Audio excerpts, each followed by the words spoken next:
Hey, what's up, guys? I want to welcome you out to another wonderful episode of this little podcast of ours. This is According to Kaz Queen, and as always, I am Kaz. And I'm Queen. And thank you guys for joining us again. These are conversations that happen between a husband and wife in the privacy of our own home that we bring to you to make you laugh, to make you think, to be introspective, but most of all, to open the lines of communication. And you can hear us as always, all right? If you're listening to us, we're on all streaming services. We're on Spotify, Apple Music, Google Podcasts. Let's see what else we're on. We're on Amazon Music as well. We're on everywhere that you can stream podcasts. That's where we are. You can also hear us on Black with No Chaser Radio. Most importantly, we want you to download the BWNC app. That's BWNC Radio app. All right, you can do that in the iTunes Store or in Google Play. Make sure you're following us on Black with No Chaser Radio. Shouts out to everybody over at Black with No Chaser. It's a lot of dope Black podcasts, all right, on that channel. So make sure that you go check out BWNC Radio, Black with No Chaser Radio. Download the app. And as always, all right, this is brought to you by the Kundi Collection, all right? And I'm wearing that right now. Make sure that you get a good shot of that right there. Yeah, we ain't negotiating our liberation, all right, off top. So you can go to www.kundicollective.com. That's www.kundicollective.com.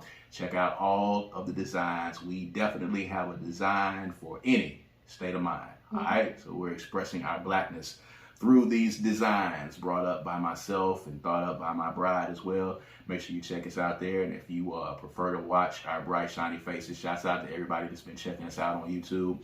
Make sure that you go like and subscribe the channel, all right? Bam, right under my finger, all right? Subscribe to that YouTube channel. Make sure you like, subscribe, and turn on the notifications so you can check it out every time that an episode drops, all right? We are slowly climbing up to 1,000 subscribers. We're getting ready to try to monetize this page. So it's been a long, long road. So please make sure that you subscribe to this YouTube channel. Please. And share it with somebody and tell them to subscribe as well. A lot of good content on it, man. A lot of great conversations that you want to be privy to. So please make sure that you do that. All right. So, on this particular episode, we got the Clank Clank back. The Clank Clank is back. The Clank Clank. There you go. It was a little light because the glasses are kind of full. We got to figure it out. Yeah, we'll figure it out. But the adult beverages have returned. The libations have returned on this particular episode. Don't know, if it'll stay or not. It really just depends when we sit down and get ready to put this conversation together. Just depends on what mood we're in and what's happening. That is absolutely correct. We happen to be, in a joyous, celebratory, not really celebratory, but chill. In the chill mood. Yeah. You know what I'm saying? So we've got, me on my white, she is on her red, and we're here to talk about a few things here. There's a lot of stuff going on, of course. Sent you some stuff in your inbox. I kind of keep up with what's going on in pop culture. You kind of shield yourself away from pop culture a little bit because you want to protect your peace, and I understand that. But folks want to hear what the Franklins have to say about a lot of stuff that's going on. So send you some stuff in your inbox. Yeah, of course they do. And if they don't, they're going to hear it anyway. You know what I'm saying? We're going to give it to them raw, just like we're doing it. Word. Yeah. So at any rate, a lot of stuff going on, but particularly something that I sent you in. It's, kind of already been talked about, but, something that we're talking about in here. Recently, the NCAA women's finals took place. LSU and Iowa. LSU was victorious, of course, but the probably the most talked about part of that game was the end. One of the players from LSU's team, Angel Reese, was basically, following one of the Iowa players, Caitlin Clark, around the court, giving her the John Cena, you can't see me. There's speculation on where that started. John Cena, of course, did not come up with that. Tony Yayo of G Unit is being credited, I think, for creating that. But at any rate, John Cena took it and popularized it in the WWE. Caitlin Clark had already done this move several times during the tournament. She's an excellent player, by the way. I want to make sure that I make that known, and I want to make sure that I say that she's an excellent player. And it was one of her taunts that she uses during the tournament to her opponents. You can't see me. They had an entire segment that they put together about this because, of course, when she was doing it, everybody thought that it was cute and cool. And at the end of the game, when LSU won, and Angel Reese followed her around the court doing the "You Can't See Me," of course, she was called classless. She was called immature. She was called hood. A lot of things that the LSU team had been called throughout the entire tournament. And South Carolina coach Don Staley actually spoke to it in the Final Four about how the media had been portraying the black women on these teams as opposed to the other teams, and the words like, hood and all of those things were kind of, thrown around as it relates to talking about the black players. So, it's cool when they do it. It's a problem when we do it. Angel Reese, was talked about for the entire week after that. But I sent that to you, of course. You don't really follow basketball like that. But, we follow what's been happening in this country again. So when you saw that and you saw the reaction and the talk behind it, what were some of the things that came to your mind? Keep doing it. Mm-hmm. Don't stop doing it, because obviously it's touching something. It's making, they triggered by it. Yeah. So whatever it is that makes them triggered, they need to work on it. Right. So let's just force them to work on it. Mm-hmm. I think if she felt they had been berating them the whole time, that amount, plus they talking about sports. It's sports. Ain't that what sports is about? That's what sports is about. So now when the black girl does it, suddenly it's classless. It's a problem. And it's classless? Like, that's what you want to call it? You really want to call it something else? Yeah. That's the issue. Yeah. And the moment that, that it happened, instantly, social media was just a buzz because, of course, this is terrible that this black girl is doing this. She's so unsportsmanlike. This is not sportsmanlike of her to do this. But it was for the white girl. And there were, memes all across social media, showing Caitlin Clark, actually doing the "You Can't See Me." And they put it up against Angel Reese doing it. And it was the same exact thing. Used in the same context, used to kind of taunt your competition. And it was so funny because Caitlin Clark actually did interviews afterward, and she said that she didn't understand why Angel Reese got so much heat from it. She also said that we are competitors and this is what you do in competition. And she said, I didn't have any problem with it, which I know made the heads of racists just explode off of their necks, because she came back and basically said, it's stupid for y'all to be mad about this, because she said, I'm a competitor. This is competition. Trash talking is a part of the game. Why are you guys ridiculing Angel Reese for doing something that I have been doing? But of course, white folks, as they do, they double down, of course. And regardless of what Caitlin Clark, they wanted to use this as an opportunity to talk about a black woman. Yeah. And call her hood. Yeah. Which is wild. Which is something that we've seen in society over and over again. It's good to see her make that stance, though. Mm-hmm. Caitlin. Yes. That is really good for her to have done that. I don't know if it made any difference whatsoever, but it's good for her to have done that. I think it did make a difference because it kind of quieted a lot of the talk when it happened. But even still, like I said, as they do, white folks double down, of course, when Caitlin Clark said, I don't see any problem with it. She should be able to express herself. And then, of course, the white folks came back and said, well, I don't care what Caitlin Clark says. She can be fine with it, but it's still not cool and it's unsportsmanlike. And they still tried to make it like it was two different things. Of course, in these race discussions that you have, the goalposts are always moved. So, of course, it was unsportsmanlike until we showed you that Caitlin Clark had been doing the same thing. Then when Caitlin Clark was doing the same thing, then you said, well, at least Caitlin Clark wasn't following Angel Reese, and she didn't follow her opponents all over the court like Angel Reese did. So they took so they're saying it was too aggressive. Yes, they were saying that Angel Reese followed Caitlin Clark, because she did. She followed her around the court and gave her the "You Can't See Me." And they were saying that when Caitlin Clark did it, she only did it for a couple of seconds and then she was done. But Angel Reese shouldn't have followed Caitlin Clark over the court. Listen, it's competition. Plain and simple. The only people that I've ever seen that had trouble with trash talking are people that consistently got dunked on or consistently got scored on or consistently lost. Okay, if you were somebody that grew up losing, in the backyard football games and the pickup games, you got dunked on, in gym, or you got dunked on at the pickup basketball games at the park, or you just consistently lost at anything that you have done, you would have a problem with trash talking. Trash talking is a part of competition, whether it is sports, all the way down to playing spades.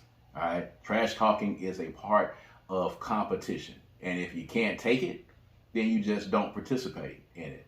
But if you are in competition and you're going to be competitive, you better learn how to trash talk, or you better learn how to shut up the trash talk, because there's a lot of people who know how to shut up the trash talk, and that's by winning. You win, you score, you dunk on me after I dunk on you. That'll shut up a lot of the trash talking. Okay, so Angel Reese, in the heat of competition, that was her response, and she was so mature in my thoughts in the press conference when she was just saying, look, all this year y'all have called us hood. You say I don't fit into a box, and you do this, and she said basically, I'm not here to fit in your box. I'm not here to at all adhere to or be whatever stereotype that you want me to be. I'm going to be me, and you just have to deal with it. And she doubled down on it, which I think is really cool. Wow, that is cool. I think, black people, it's crazy because not only do they try to police our physical bodies through law enforcement, but they try to police how we feel. They try to police how we celebrate. They try to police how we react. Everything that we do, society tries to police it. That's the entire system. That's what it's built on. And it's crazy because mental enslavement, physical enslavement at one time, but mental enslavement. But, we can't celebrate. We can't cheer.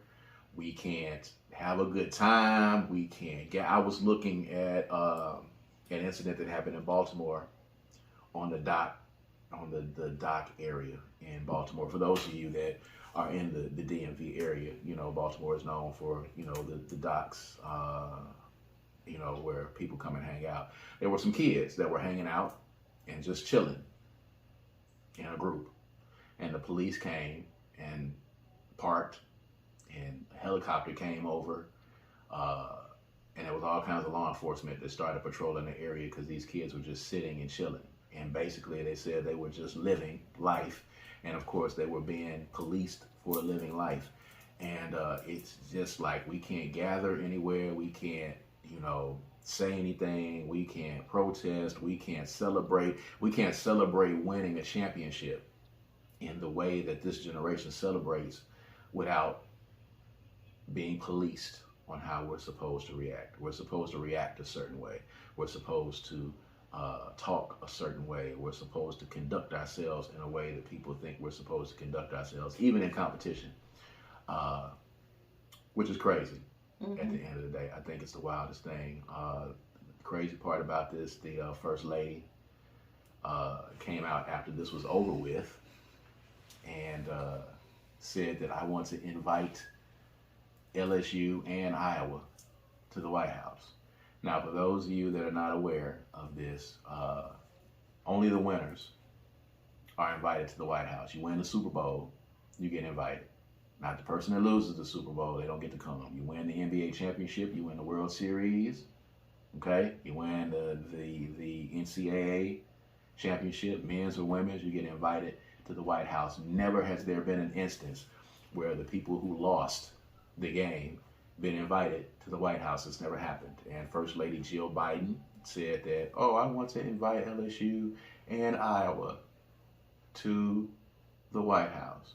And of course that caused an uproar because, again, it was one of those instances where Iowa was being treated as if they were some type of victim. So we're going to reward them anyway for losing because this is the majority white team. We're going to reward them for losing by inviting them to the White House.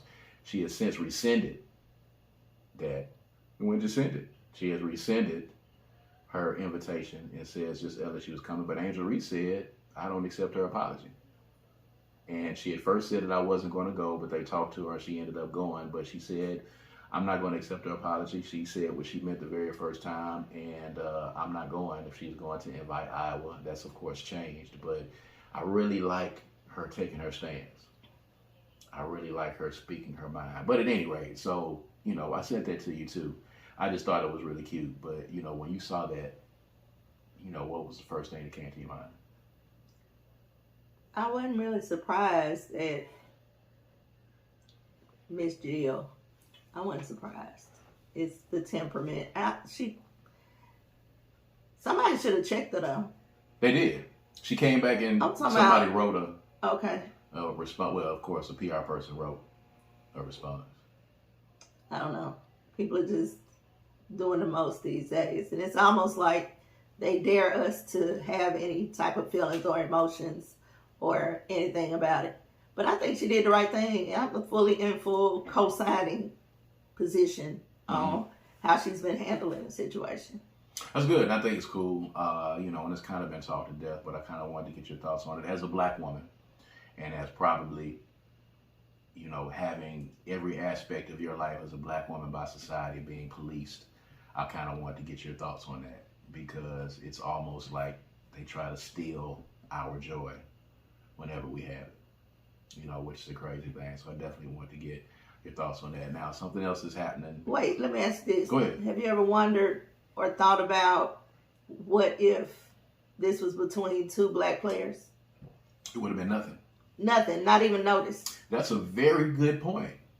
I think that point was brought up, but I think we were talking about Caitlin Clark and Angel Reese so much that I may have just missed those discussions. I know somebody had to have brought it up, but it's just crazy, because if Angel Reese had followed another black player on the court like that, it would not have been an issue. Absolutely not. At all whatsoever.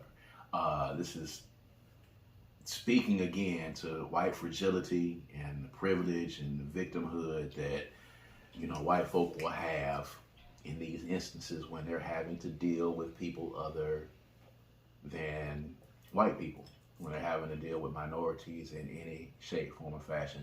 And, and I hate to harp on it, and I know y'all listen to this podcast a lot, and y'all read my columns, and, y'all read my bride's columns, and, the conversations that we have, and a lot of these conversations turn to race, but somebody's got to shine a spotlight on them. And these are things that we need to talk about. And we can't talk about what's not happening. If it wasn't happening, we wouldn't have anything to talk about. We wouldn't have anything to talk about, and that's the reality of this whole thing, which is just crazy at the end of the day, that this is happening.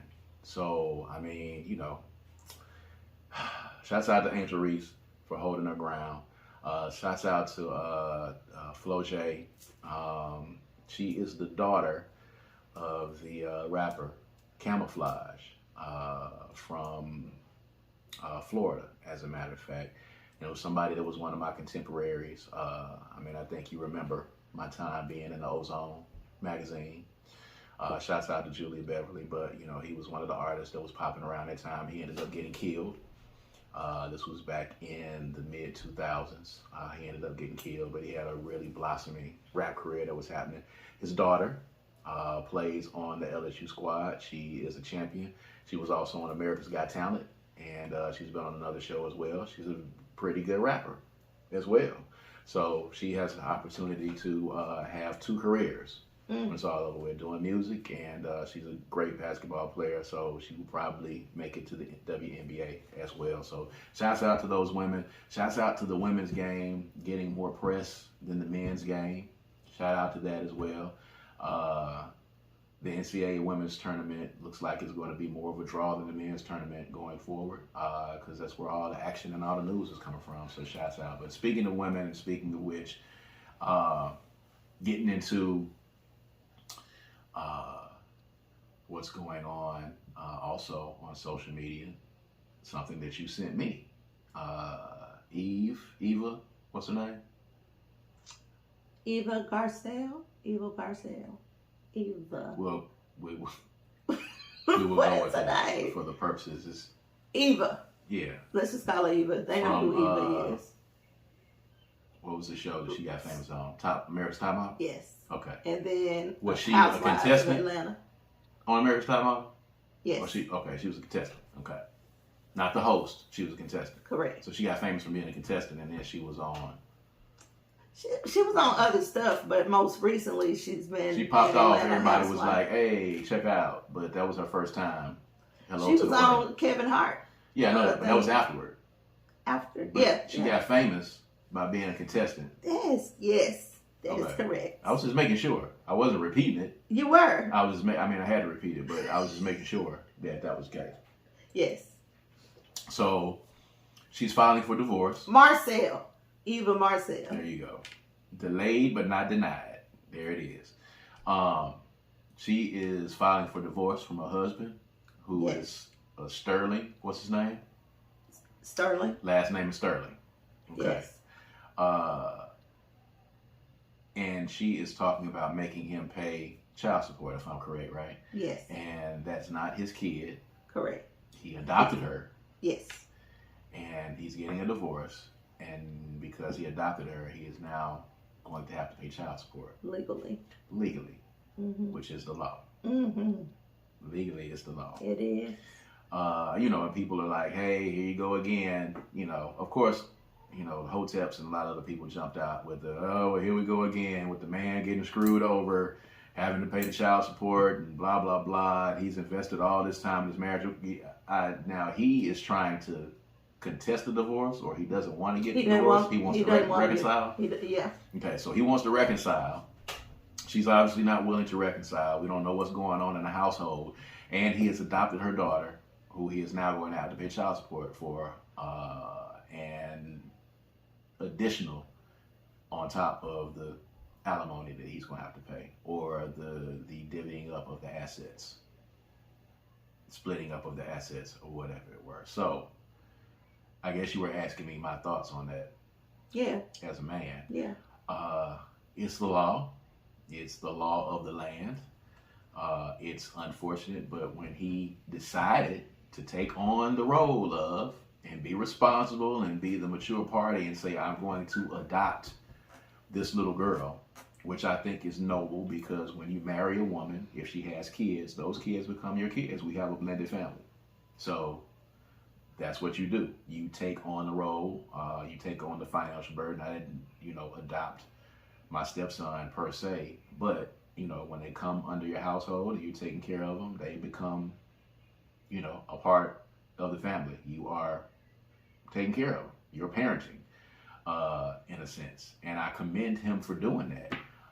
But unfortunately, when you adopt and you have to make that declaration, you have now opened yourself up to have to pay child support after it's over with. Is it right? Is the question. There's a yes and no, which is wild. Yes, because you have taken on the responsibility of raising this kid, so you got to do it going forward. And then no, if you're not going to be with the mother and this is not your biological kid, should you be saddled with that? So is there like a common ground in between, like a middle ground? Well, I don't know. So I believe that there is, and I know this is not, the most bright and sunny thing to say, but there's an argument to be made, because I think it speaks directly to Eva's character to do that. Because when she left the baby's father, there was this big, huge thing about custody and child support. Mm-hmm. Now you with this dude 5 years, which is probably in some contract or a prenup or something, that after 5 years, if you leave him, this is an argument now. Mm-hmm. So, but this man adopted your child in your heart. I mean, like, why are you not feeling that as something cherishable? I don't know what their situation is. I don't understand. I don't know what caused the divorce or any of that, or how angry she is with him. But none of that is relevant to the fact that you fought to do that. You fought to have him adopt your child. Like, the baby daddy wasn't with it. Like, there was an issue. Mm-hmm. You fought for that. Wait a minute. Okay, so, clearly these are the things that I don't follow that you follow. But she was previously married. I don't know if she was married. But she has a baby daddy. Yes. A previous baby. Okay. Yes. And it's a famous guy. Right. So there was not a financial issue of you not paying child support, or was there a There financial was issue? some sort of issue with the child support and custody of the child. Okay. And then there was an issue with the adoption. The baby daddy did not want the adoption. Clearly. Absolutely. Like, he's not gone. Right. I'm right here. So, okay, another thing that speaks to your character. Mhm. Like, why are you making this a thing? Even if he was a creep. You know, it's And still your baby daddy. I gotta go back, I guess, and do some research on it. But Because now it looks like a pattern. it looks like a pattern. So it makes, because I ain't no way. Like, I can't even understand, even if you hate this man, if he fought to adopt your child and you once agreed, and this is the only father that this child knows at this point, why on earth would you do that? Right. Unless you are in a financial situation, but you got a show on TV right now. Right. You have a show on TV right now. You seem to be doing well for yourself individually. Is this like, my insurance plan? Is this what, I'm doing as a cushion? Like, why is this happening? Why did you tell this guy? Or I don't know if he decided to do it on his own. I'd have to really go see. Did he decide to adopt the kid himself? Was it something that she asked him to do? Was he like, I'm all in, and this is how I'm going to show you that I'm all in? Because as a man, I'm going to tell you this. If your father is around and he's accessible, and whether he's like participating or not financially, if your father is around and alive and and he's on this planet and there's an opportunity for y'all to, have a relationship, I'm not going to adopt you because you have a father. Yeah. And, as a father who, has, 2 other kids that are grown now, but, child support was a thing, for both of them. Taking care of them financially was a thing for both of them at the time. And, both of their mothers dated again. My oldest daughter's mother, married again. There was never a conversation about, adopting or adoption or whatever the case is. Like, it just seems weird to me that as a man you would agree to do that. If I'm married to you, I'm married to your kid as well, so I'm going to take care of her while she's here. But she has a father too, and I'm sensitive to that, and I'm sensitive to the relationship and fathers interacting with their kids. So I'm not going to come between that. Once I adopt you, that's basically saying, I'm your daddy at this point, and fuck the other guy.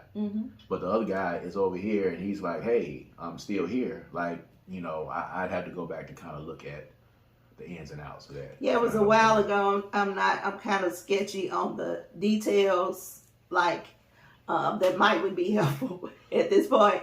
But I know the basics. Right. Of what happened to them, and what I'm determining is that there might be a slight character flaw here, so it's an unfortunate situation, and I can say that if I don't know how you can get to a place in your heart. I don't think I would be able to get to a place in my heart to sue this man for child support unless I'm destitute and I need it. She doesn't appear to be in that situation. Here's the thing. Or if there was a discussion about this being the way that they were going to go. You know what I'm saying? Because that's not far beyond the pale either. I don't know her personally, of course.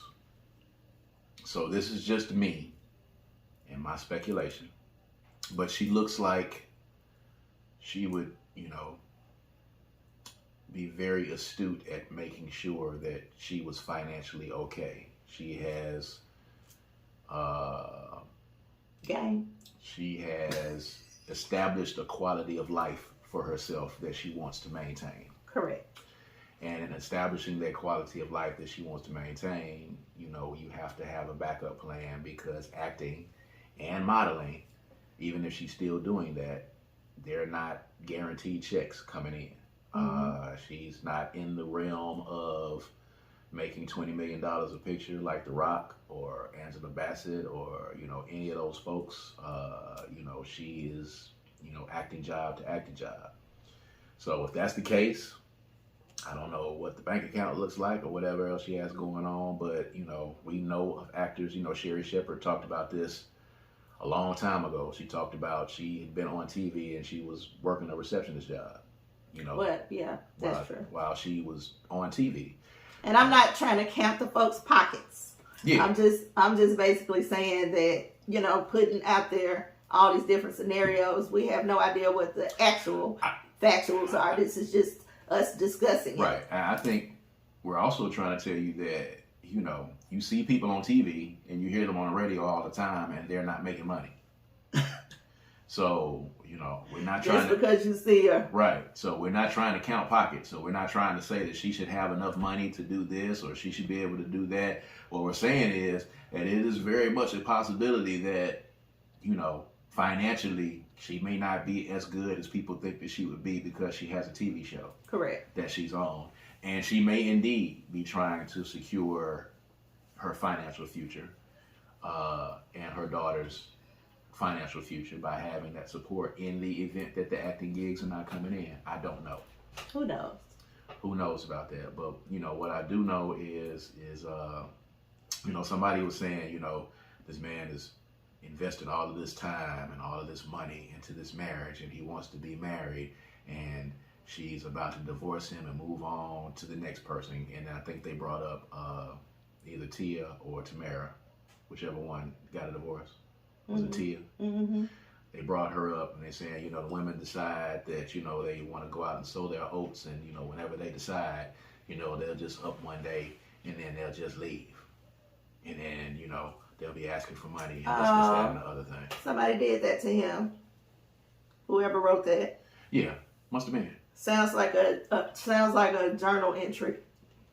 Well, you got a lot of men that are really hurt on social media these days, and these hotels are out of control, and these dudes who again have never felt the warm embrace of a woman, the touch of a woman. You are too much. Haven't gone out, touched grass and been in contact with the rest of the world, and they are really mad. Like they are mad at women. They mad. Like it's embarrassing how mad they are. They're just super mad. And, women are terrible and this and this and this and yada, yada, yada. And they're going to take you for this and they're going to take you for that. Like, the internet is a wild place. Yeah. Twitter is a wild place. But, we'll keep looking at that and monitoring that.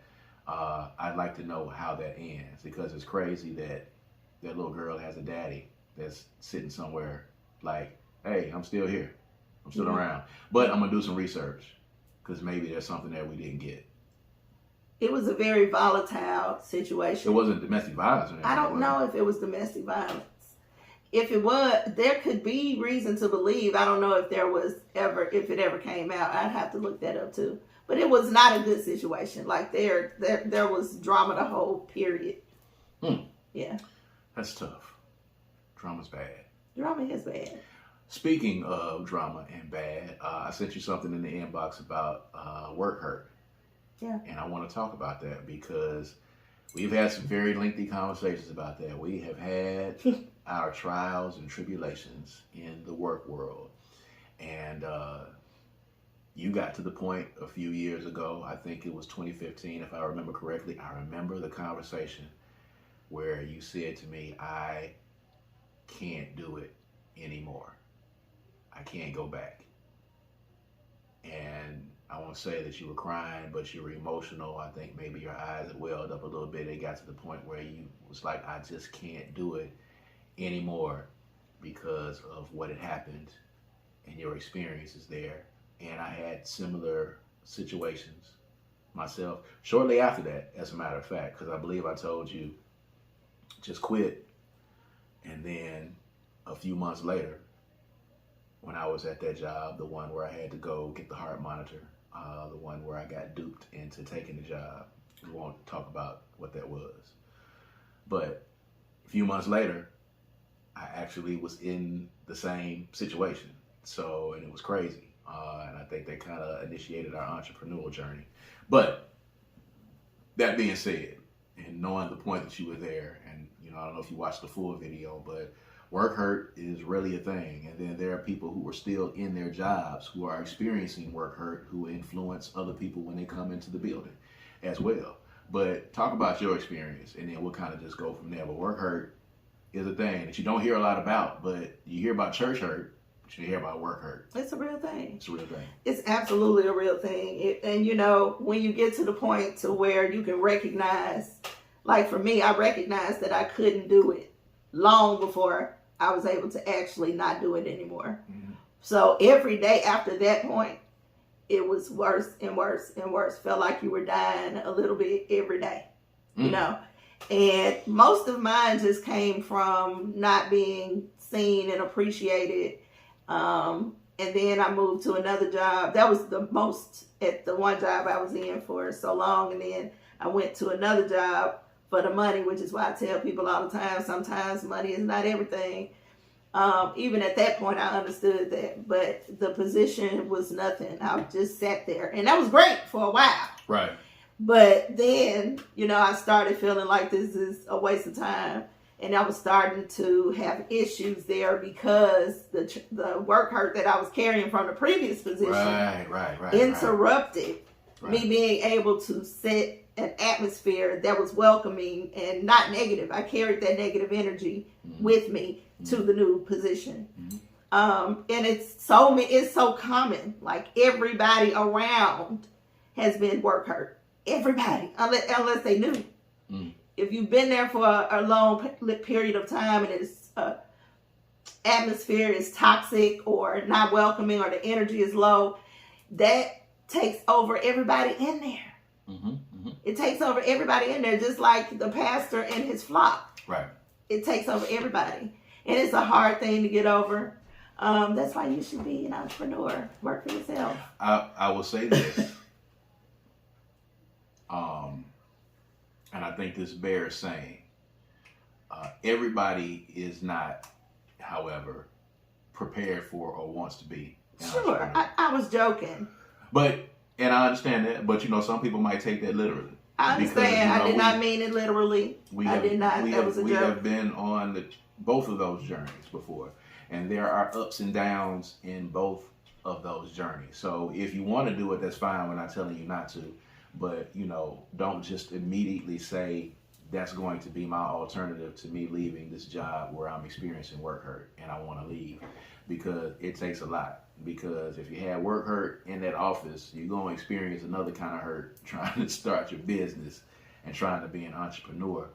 And you're going to find yourself, which is where I did. I can't speak for you, and you can kind of chime in, but I found myself at a point, you know, even with the work hurt, I found myself at times during an entrepreneur journey saying, I would trade that work hurt right now for that check. Yeah. I would trade that work hurt right now for being able to take care of my family, which is a place that you don't want to be. But, you know, I've been there as well. I think shortly after your journey, when it got to the point where I actually had to go to the doctor and I had to get an EKG and I had to go to work with a heart monitor. I had to go to work literally, and I had to stick those things on my chest and wear it at work and carry the little monitor around with me because I was having literal heart palpitations, which had never happened to me before. But I was having heart palpitations at this job because my anxiety level was so high because I was the sole breadwinner at the time.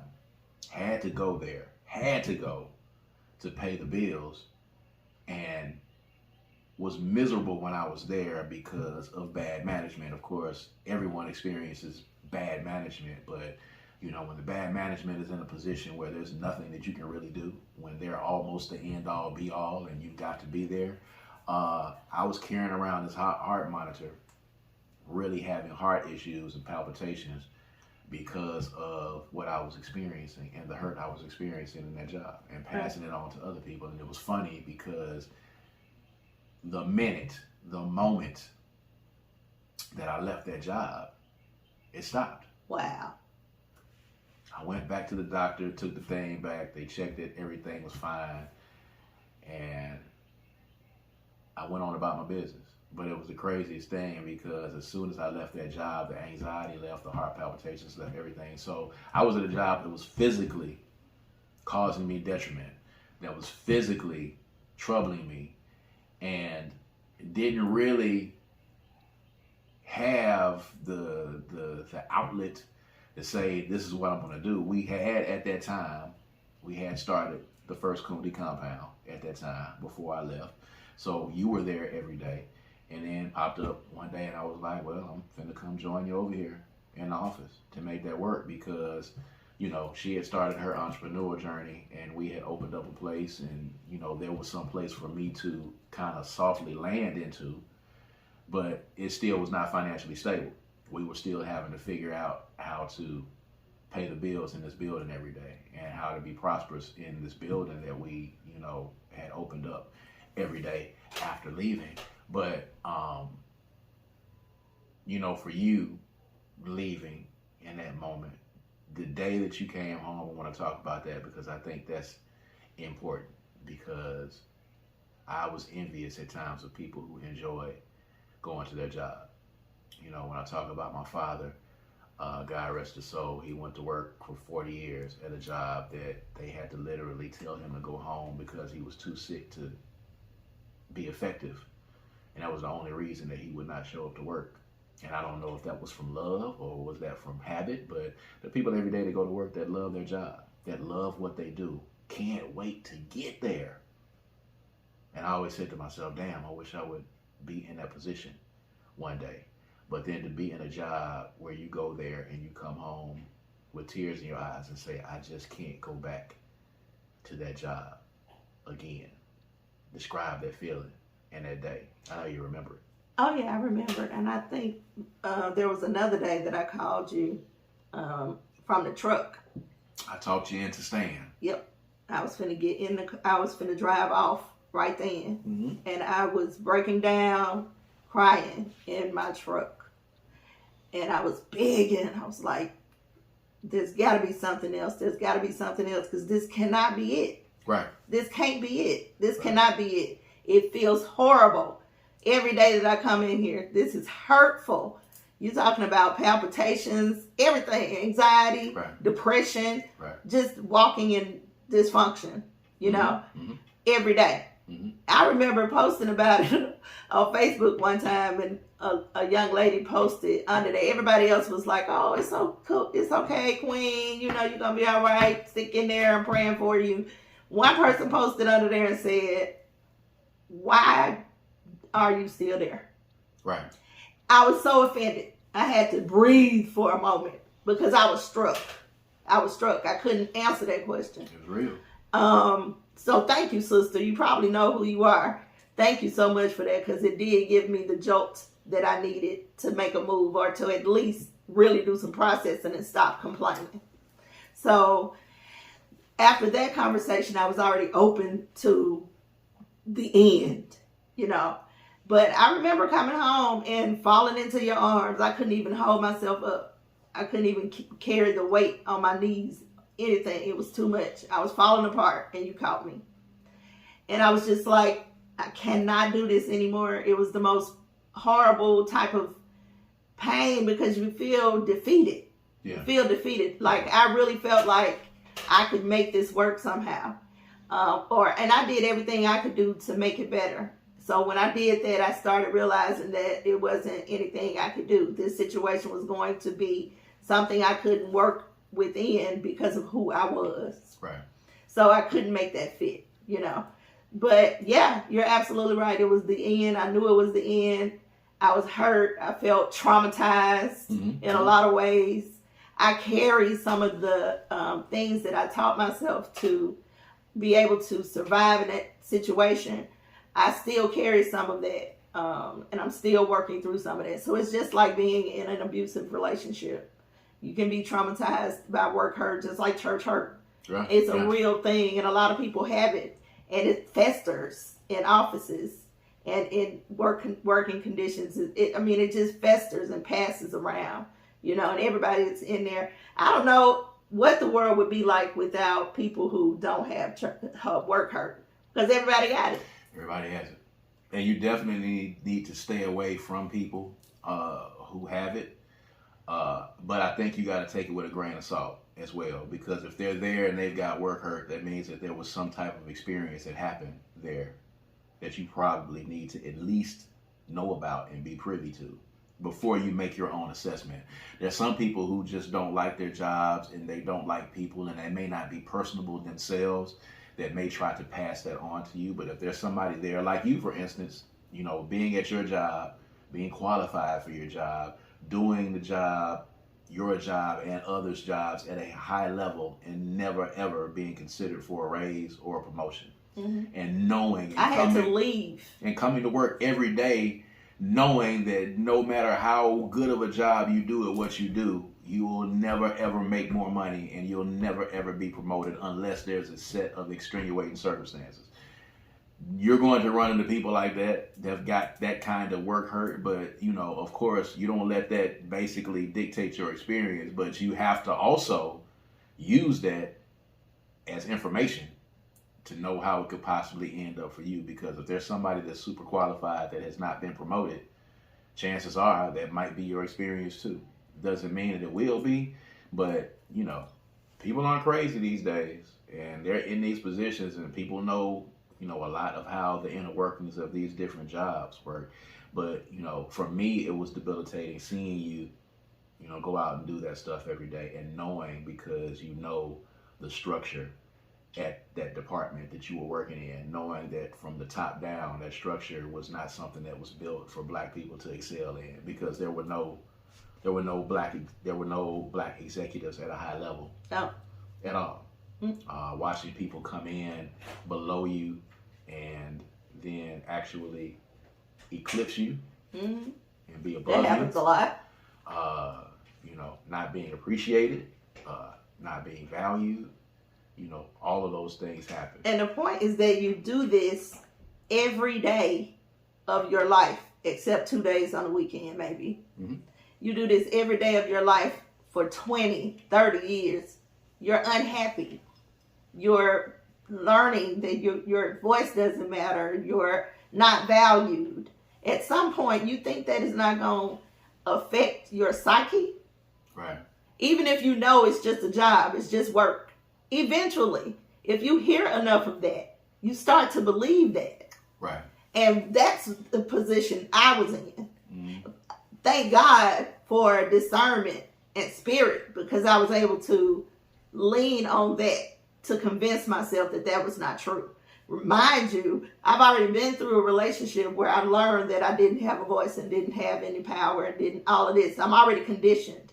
So the job actually, probably because I carried this energy with me from the relationship, the job actually felt the same way.